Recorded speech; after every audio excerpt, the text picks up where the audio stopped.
어쩜 이렇게 시간이 안 가는지 정말 버스 안에서 고인 이불 속에서 고인은 언제나 너에게 고인. Assalamualaikum warahmatullahi wabarakatuh. Perkenalkan, nama saya Lutfia Fatmarini dengan NPM 2203090048. Di sini saya akan memaparkan materi tentang faktor produksi. Baiklah, di sini saya akan menjelaskan materi pertama, yaitu pengertian.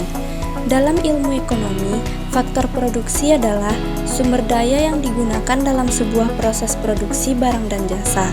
Pada awalnya, faktor produksi dibagi menjadi 4 kelompok, yaitu yang pertama adalah tenaga kerja, yang kedua uang, yang ketiga sumber daya manusia, dan yang keempat adalah kewirausahaan. Selanjutnya adalah materi kedua, yaitu jenis-jenis faktor produksi. Yang pertama ada sumber daya alam, adalah berbagai bahan baku mentah yang dipakai dalam kegiatan produksi itu sendiri. Yang kedua, sumber daya manusia. Sumber daya manusia sangat dibutuhkan, yang biasanya disebut sebagai tenaga kerja. Yang ketiga adalah modal.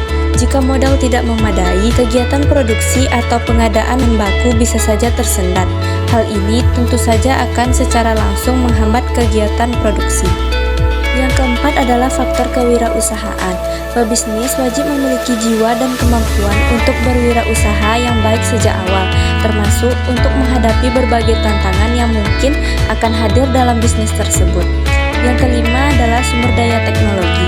Pebisnis wajib memiliki keberanian untuk menerapkan teknologi di dalam bisnis yang dijalankan. Hal ini akan mempermudah banyak hal di dalam bisnis tersebut, terutama di dalam kegiatan produksi yang dilakukan oleh pebisnis. Materi ketiga adalah faktor dalam kegiatan produksi. Faktor dalam kegiatan produksi ini ada 5 faktor. Yang pertama, faktor sumber daya alam atau SDA. Yang kedua, faktor sumber daya manusia atau SDM. Yang ketiga, faktor sumber daya modal. Yang keempat, faktor kewirausahaan. Dan yang kelima adalah faktor sumber daya informasi. Selanjutnya ada tujuan faktor-faktor produksi. Yang pertama adalah memperlancar proses produksi. Yang kedua, meningkatkan jumlah keuntungan. Yang ketiga, memenuhi kebutuhan konsumen. Dan yang keempat, menjaga kualitas produk. Selanjutnya ada faktor produksi asli dan turunan. Faktor produksi asli merupakan faktor minimal yang bisa menghasilkan uang, yaitu faktor SDM dan sumber daya alam. Kemudian faktor produksi turunan adalah faktor produksi yang tidak memiliki hubungan langsung dengan alam dan merupakan faktor hasil pemikiran dan perkembangan budaya manusia. Selanjutnya adalah contoh kegiatan produksi. Yang pertama, produksi pembuatan keju. Untuk mengemas keju yang baik dan benar, maka harus memperoleh bahan baku yang tepat. Salah satunya adalah susu. Kualitas susu yang dicari pun harus benar-benar mampu membuat konsumen bisa menikmatinya. Selain itu, dalam proses produksi tidak ada hambatan berarti sehingga kuantitas produk dapat ditingkatkan. Contoh kedua adalah produksi pembuatan laptop. Tidak semua laptop mampu membuat nyaman penggunanya, sehingga harga laptop pun bervariasi. Hal ini yang semestinya benar-benar diperhatikan oleh pebisnis. Ketika mengetahui target pasar seperti konsumen premium, maka kualitas bahan baku laptop haruslah bagus.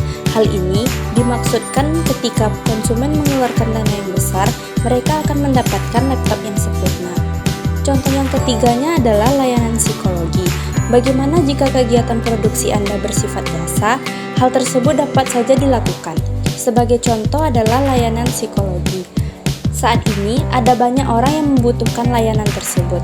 Hal ini disebabkan beban kerja, target pekerjaan, dan lainnya yang membuat hadirnya tekanan pekerjaan. Layanan psikologi hadir sebagai pengendali diri dan sebagai tempat pengguna untuk mengeluarkan keluh kesah.